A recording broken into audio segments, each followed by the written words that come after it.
Bonjour à tous, bien-aimés. Merci encore pour votre fidélité à Parole du jour. Je voudrais que nous puissions partager quelques pensées sur un sujet qui fait couler beaucoup d'encre actuellement, qui est de cette fête d'inauguration, d'ouverture aux Jeux Olympiques 2024. Mais avant tout, si vous êtes bénis, si vous êtes encouragés par ces vidéos, je vous invite à vous abonner à notre chaîne YouTube, à les liker et à les partager pour qu'elles fassent le plus grand bien au plus grand nombre.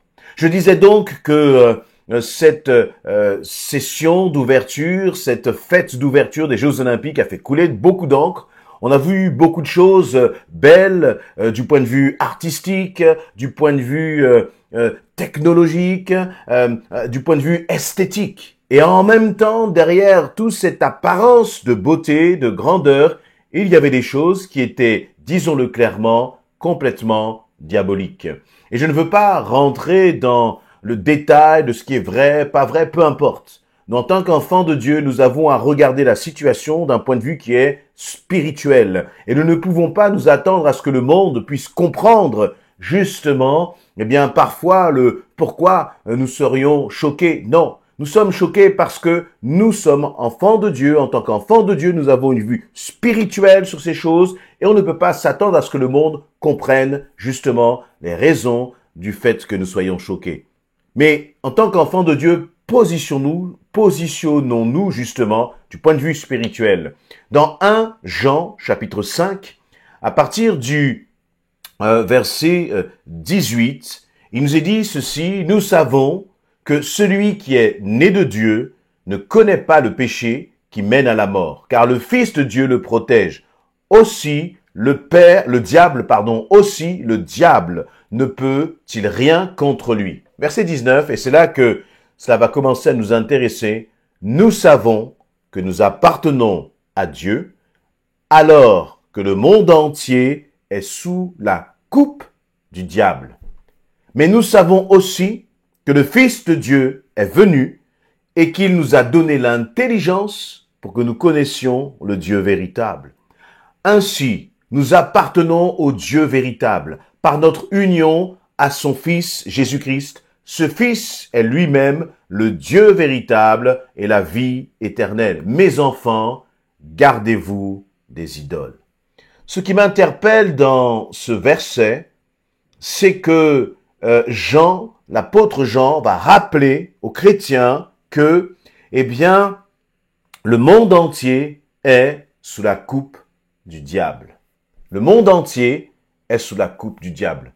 Qu'est-ce que cela signifie concrètement? Comment finalement cela se manifeste? Le fait que ce monde-là dans lequel nous vivons, le fait que le pays dans lequel nous vivons, le fait que quel que soit le citoyen du pays dans lequel tu te trouves, ce pays se trouve sous la coupe du diable. Le monde entier. Le monde entier, ça veut dire que c'est toute cette planète-là qui se trouve sous la puissance du diable.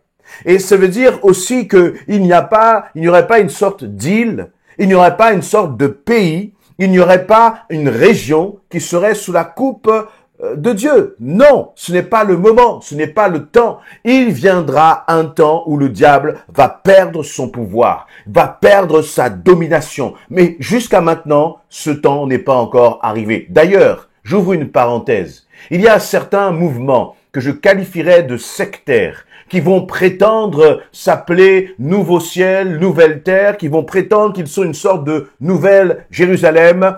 C'est faux, c'est anti-biblique. La Bible dit que le monde entier est sous la coupe du diable. Alors vous pouvez faire 8000 kilomètres, vous pouvez faire le tour de la terre.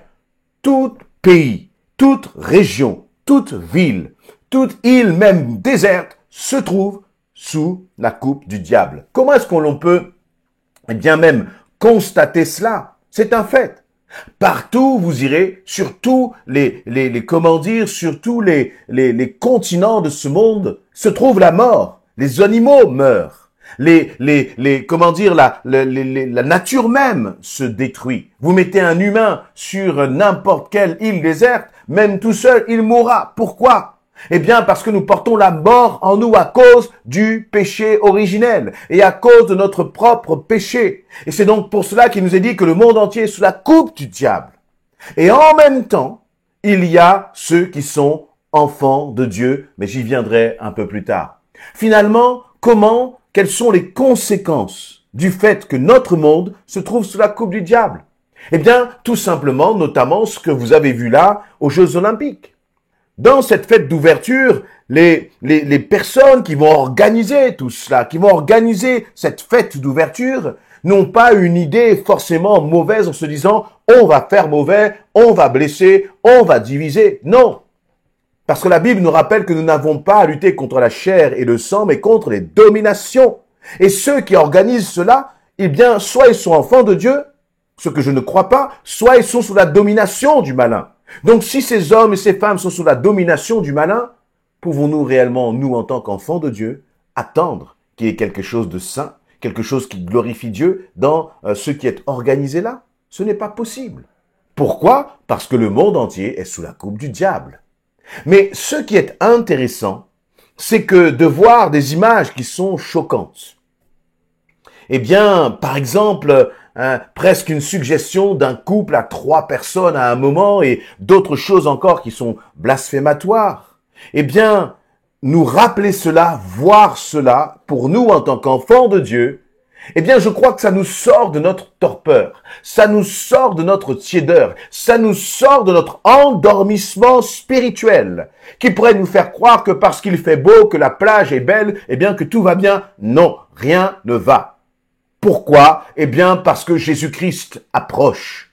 Et l'ennemi va commencer à se déchaîner de plus en plus.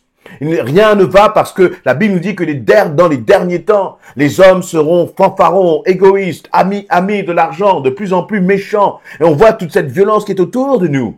Et nous, eh bien, en tant qu'enfants de Dieu, nous aurions tort de pointer notre doigt vers les hommes. Nous aurions tort de pointer notre doigt vers les autorités. Nous aurions tort de pointer notre doigt vers les gens de ce monde. Non, ils sont perdus tant qu'ils n'ont pas rencontré Jésus-Christ. Et nous avons besoin de le comprendre. Nous le savons. Mais parfois, il faut comme des piqûres de rappel pour nous rappeler que Jésus revient bientôt, pour nous rappeler aussi le rôle de l'Église comme le sel de la terre, comme la lumière du monde. Si Christ dit que l'Église est la lumière du monde, c'est bien parce que ce monde est dans les ténèbres et que nous, en tant qu'Église, nous avons un rôle à jouer. Et ce rôle à jouer n'est pas de pointer ce monde du doigt, mais c'est d'annoncer l'Évangile, c'est de proclamer le message de Jésus-Christ, un message d'amour, un message qui sauve, mais tout en étant un message d'amour, dans ce message d'amour, il y a aussi la condamnation du péché. Et je crois que c'est important de rappeler à ce monde que finalement le salaire du péché c'est la mort. Que si tu pèches parce que Dieu est juste, il y a des conséquences. Et que ces conséquences, elles peuvent s'inscrire dans l'éternité. Vous voyez, dans notre Dieu qui est juste, il n'a pas mis 3 camps, il n'a pas mis 3 options, il a mis simplement 2 finalités après notre mort ou après son retour. C'est l'enfer ou le paradis, c'est-à-dire la présence de Dieu pour l'éternité et il n'y a pas d'autre option. Le problème, c'est que nous, en tant qu'enfants de Dieu, nous ne devons pas nous positionner en tant que juges de ce monde. Ce monde est perdu. C'est bien pour cela que Jésus-Christ est venu. Ce monde est perdu parce qu'il est sous la coupe du diable, comme il nous est dit dans 1 Jean 5, verset 19, que nous avons lu tout à l'heure. Alors, bien-aimés, réveillons-nous. Apportons le message de l'Évangile. Partageons ce message d'amour. Que ceux qui veulent le recevoir le reçoivent. Que ceux qui ne le reçoivent pas ne soient pas condamnés ou jugés par nous. Ça, c'est le Seigneur qui le fera. Mais par contre, nous devons être des hommes et des femmes de vérité, qui disons la vérité. Qui disons justement, là, ce n'est pas bon. Ceux qui voudront accepter, l'accepteront. Ceux qui voudront le refuser, le refuseront. Mais réalisons une chose, c'est qu'en tant qu'enfants de Dieu, nous savons que Jésus revient bientôt. Et ne croyons pas que le diable va se calmer, mais au contraire, il va se déchaîner. Dans ces temps de la fin, il va se déchaîner. Et le mal sera appelé bien, le bien sera appelé mal. C'est pour cela que plus il y aura de mal, plus certains seront là à se réjouir et ne comprendront même pas pourquoi nous, en tant qu'enfants de Dieu, nous sommes choqués. Et en même temps, je crois que cela ne sert à rien de passer son temps à être choqué, à s'arrêter là. Je crois que cela doit au contraire nous amener à prier, à intercéder, à porter notre nation devant le royaume de Dieu, à ce que des hommes et des femmes soient touchés, que des vies soient transformées par le message d'amour de l'évangile. Un message qui transforme les cœurs, qui apporte la paix dans les vies. Voilà ce dont le monde a besoin. Alors, bien-aimés, j'ai presque envie de dire, eh bien, si de telles choses arrivent et que cela peut nous réveiller, merci Seigneur de nous réveiller. Mais nous avons besoin de prendre conscience de cela. Parfois, nous sommes comme enfermés là dans nos églises, dans une sorte de bulle, oubliant tout ce qui se passe aux alentours. Au contraire, le Seigneur nous a placés, non pas pour ignorer ce qui se passe aux alentours, non pas pour ignorer ce qui se passe autour de nous, mais pour nous lever, pour prier, pour intercéder, pour apporter, pour partager le message de salut. Jésus, lorsqu'il est venu sur cette terre, il n'est pas resté en haut de la montagne. Il aimait passer du temps dans la présence du Père. Mais la majeure partie de son temps était dans les villes, dans les villages, auprès des inconvertis, auprès de ceux qui ne connaissent pas Christ, pour leur partager le message de l'évangile, Et quelle est notre place finalement, nous en tant qu'enfants de Dieu, dans ce monde entier qui est sous la coupe du diable? Eh bien, notre place, c'est d'être justement ce qui nous est dit là. Nous savons, nous aussi, au verset 20, nous savons, nous aussi, que le Fils de Dieu est venu, qui nous a donné l'intelligence pour que nous connaissions le Dieu véritable. Ainsi, nous appartenons au Dieu véritable. Alors oui, vous et moi qui sommes enfants de Dieu, nous vivons dans ce monde, mais nous, par contre, nous ne sommes pas sous la coupe du diable, parce que nous connaissons la vérité. Nous connaissons le Dieu véritable. Et si nous connaissons ce Dieu véritable, c'est pour que nous puissions le partager, que nous puissions partager cette lumière que nous avons en Jésus-Christ avec ceux qui nous entourent. Et ce qui est bon, c'est de réaliser que là où tu es, parce que la lumière de Christ est en toi, les ténèbres reculent. La lumière que tu es, la bougie que tu es, eh bien, elle fait reculer les ténèbres. Elle fait taire justement la puissance du diable. Parce que de même que le diable tient ce monde entier sous sa coupe, cela ne va durer qu'un temps. Et lorsque Jésus-Christ reviendra, eh bien, il reviendra dans sa gloire. Et le pouvoir de l'ennemi, le royaume de l'ennemi sera vaincu. Cela ne va durer qu'un temps. Alors rassurez-vous. Mais en attendant que Jésus revienne, il faut que vous et moi, nous prenions nos responsabilités à l'égard de ce monde en parlant de Jésus-Christ. Soyons des ambassadeurs du royaume de Dieu. Amen.